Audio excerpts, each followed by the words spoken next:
삶으로 다시 떠오르기. 에크하르트 톨레.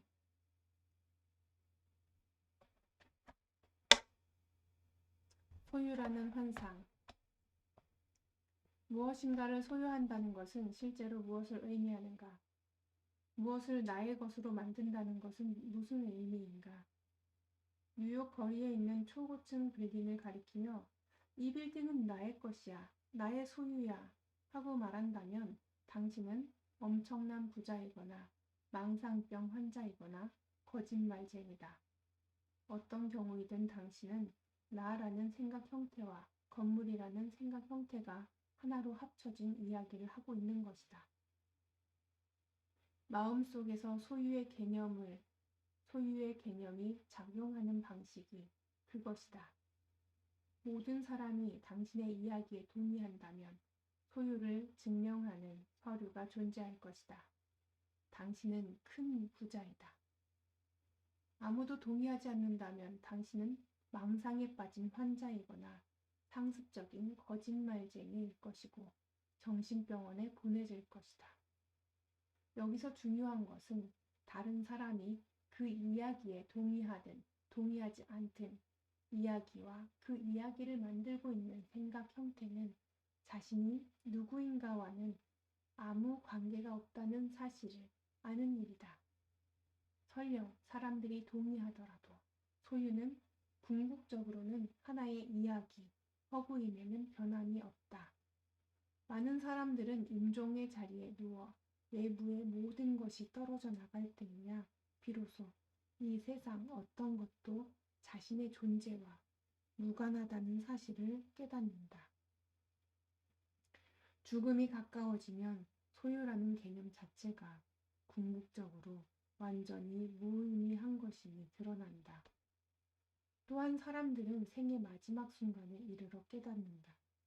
전생애를 통해 더 완전한 자아의식을 찾아다녔지만 그들이 진정으로 찾고 있었던 것, 즉 그들의 존재는 사실 언제나 그곳에 이미 있었다는 사실을.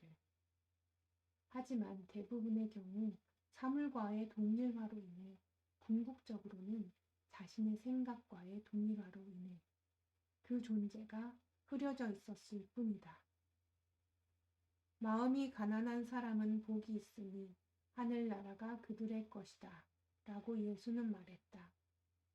마음이 가난하다는 것은 무엇을 의미하는가? 마음에 아무런 짐도 없고 무엇과도 동일화되지 않는 것이다. 그러한 사람은 어떤 사물에서도 또한 자아의식과 관계된 어떤 개념에서도 정체성을 찾지 않는다. 그리고 하늘나라는 무엇인가? 그것은 단순하지만 심오한 존재의 기쁨이다.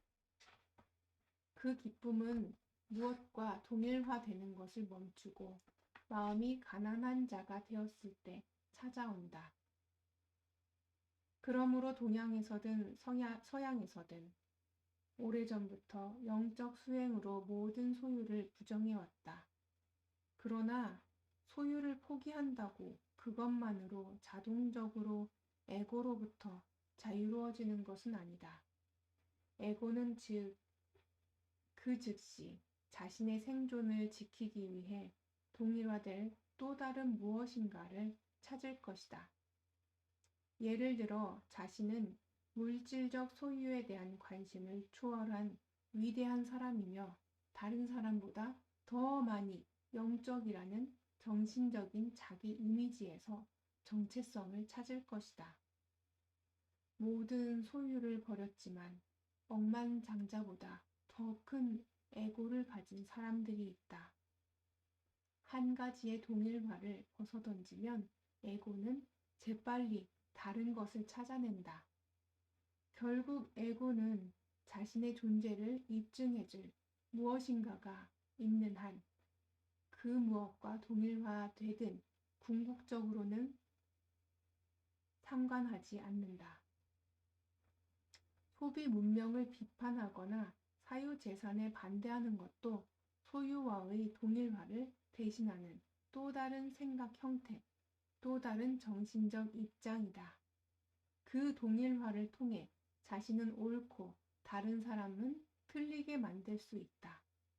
나중에 살펴보겠지만 자신은 옳고 다른 사람은 틀리게 만드는 것은 에고 지배적인 마음의 주된 방식 중 하나이며 무의식의 주된 형태이다. 다시 말해 에고의 내용물은 변할 수 있지만 에고를 계속 살아있게 하는 마음 구조는 변하지 않는다.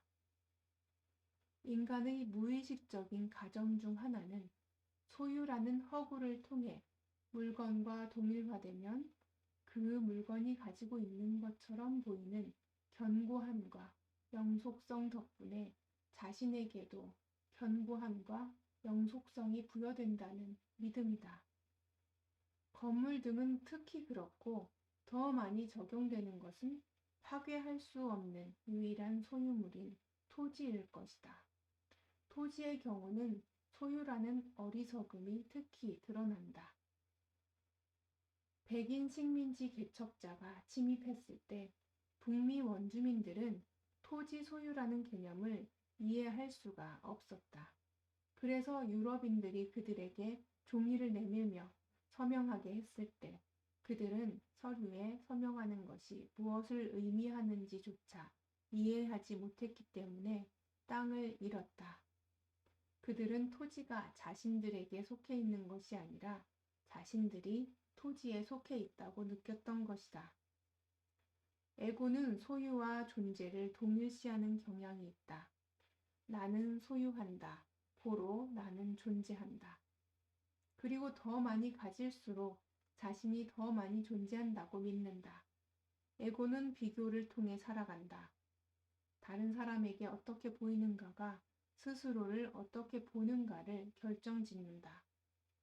모두가 대저택에 살고 모두가 부자라면 대저택도 재산도 자신의 자아의식을 강화하는 데 더 이상 도움이 되지 않을 것이다.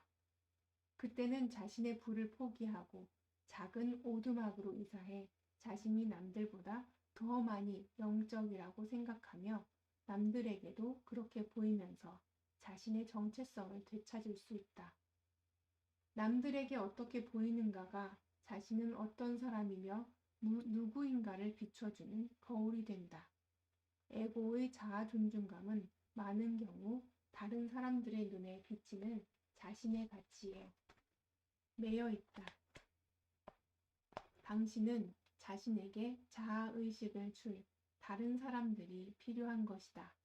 그리고 무엇을 얼마나 갖고 있는가로 거의 대부분 자아 존중감이 결정되는 문화 속에서 살고 있다면 그 집단적 망상을 꿰뚫어 보지 못하는 한 자신의 가치와 자아의식의 완성을 찾아 헛된 희망을 품고 남은 평생 동안 물질만을 쫓아다니는 운명이 될 것이다. 어떻게 하면 물질에 대한 집착을 내려놓을 수 있는가? 그런 것은 시도조차 하지 않는 것이 좋다. 그것은 불가능한 일이다. 물질 속에서 자신을 찾으려고 하지만 않는다면 물질에 대한 집착은 저절로 떨어져 나간다. 그때까지는 자신이 물질에 집착하고 있음을 알아차리는 것만으로도 충분하다. 때로는 어떤 것을 잃거나 잃어버릴 위험에 처하지 전까지는 자신이 그것에 집착하고 있다는 것을, 즉 자신이 그것에 동일화되어 있다는 것을 모를 수가 있다. 잃어버릴까봐 화를 내거나 불안해한다면 당신이 그것에 집착하고 있다는 의미이다.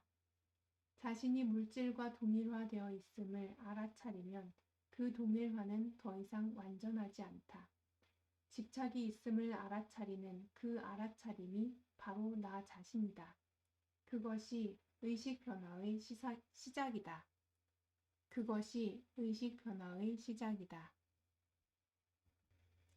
지금까지 소유라는 환상에 대해서 낭독을 했는데 그 중에서 제가 밑줄 친 부분을 한 번 더 읽어드리도록 하겠습니다.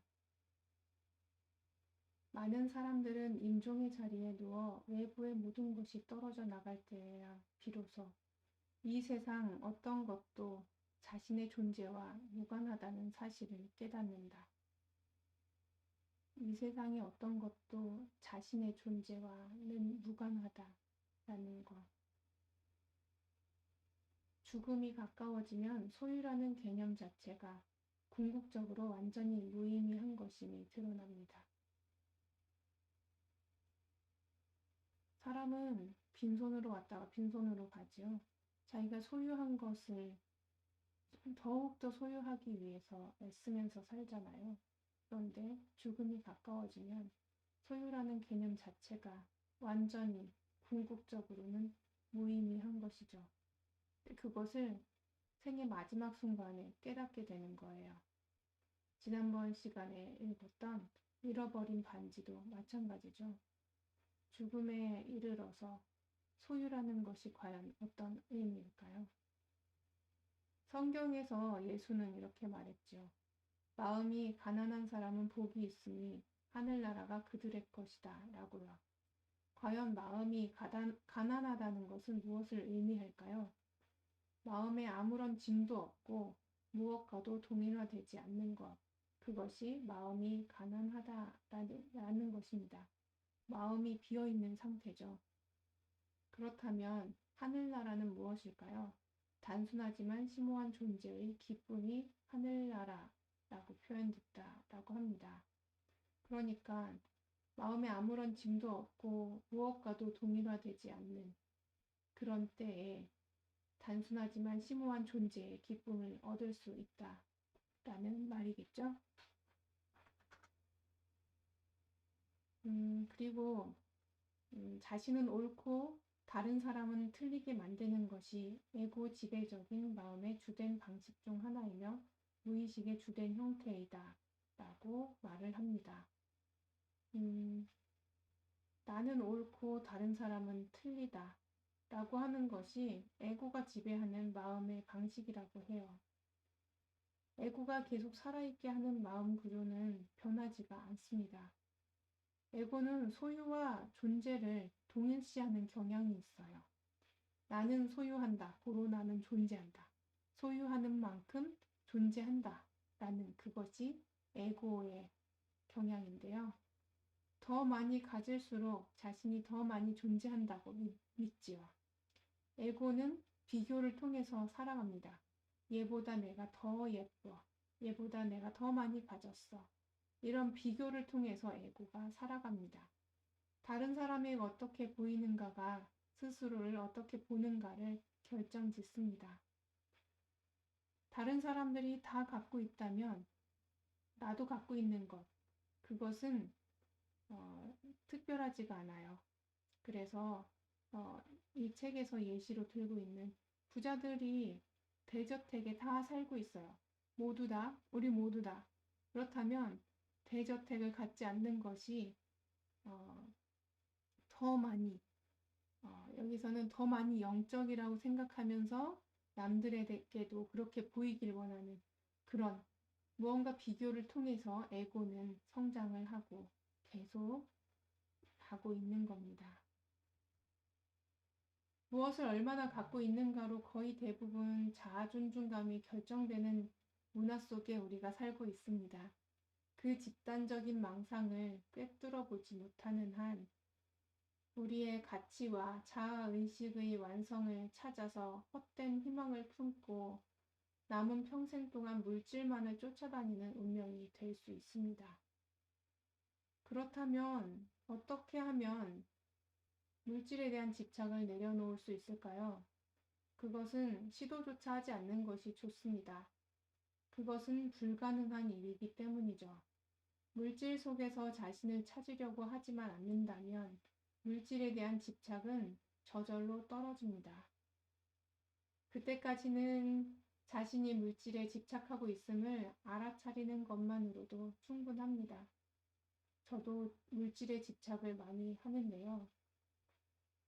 제가 이 물질에 집착하고 있음을 알아차리는 것을 계속 해보도록 하겠습니다. 자신이 물질과 동일화되어 있음을 알아차리면 그 동일화는 더 이상 완전하지 않습니다.